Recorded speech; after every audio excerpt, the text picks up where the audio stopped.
To give you a bit of a flavor of that, here are a couple of snapshots of recent shows that I made. I talked about a wild ride to nowhere as markets bite back, with the AI question very much to the fore now, and of course, Bitcoin crashing and burning, at least for now. Earlier on, I made a show called The Bulls Are Getting Airsick as Reality Bites, and I made another show about the rising global volatility driving markets low on tech valuation concerns. So there's a lot going on.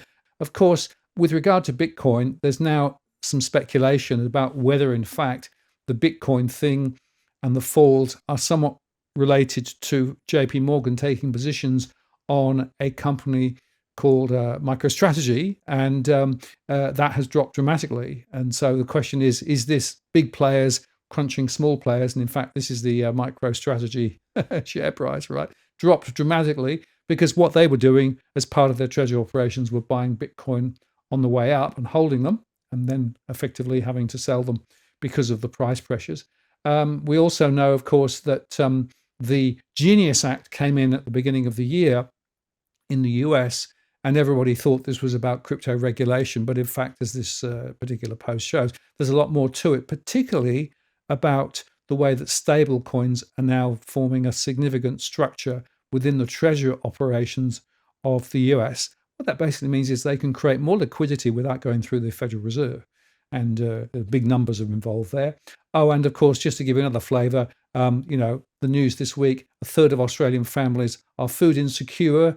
The NDIS is being pared back to the bone. Welfare recipients are facing punitive new laws. Meanwhile, we've got this $368 billion to buy nuclear submarines that may or may not arrive. And the last point, just to sort of on the way in, and look, governments have drastically reduced building homes. This is some interesting data from Greg Jericho, which shows that effectively we're building a lot less for the public sector. It's all down to the private sector now. And then here's the final take-up. Look at the inflation versus the wage price growth. So in Australia, people are actually getting crunched. Wages have not really chased the CPI very well. And of course, the CPI understates. So we have a significant dynamic. We have market resets going on. We have concerns about the underlying structural momentum within markets.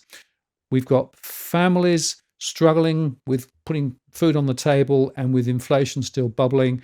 And what I'm worried about, and this is where I wanted to get your take specifically, is people, I think, might be overreacting or maybe underreacting to the market dynamics.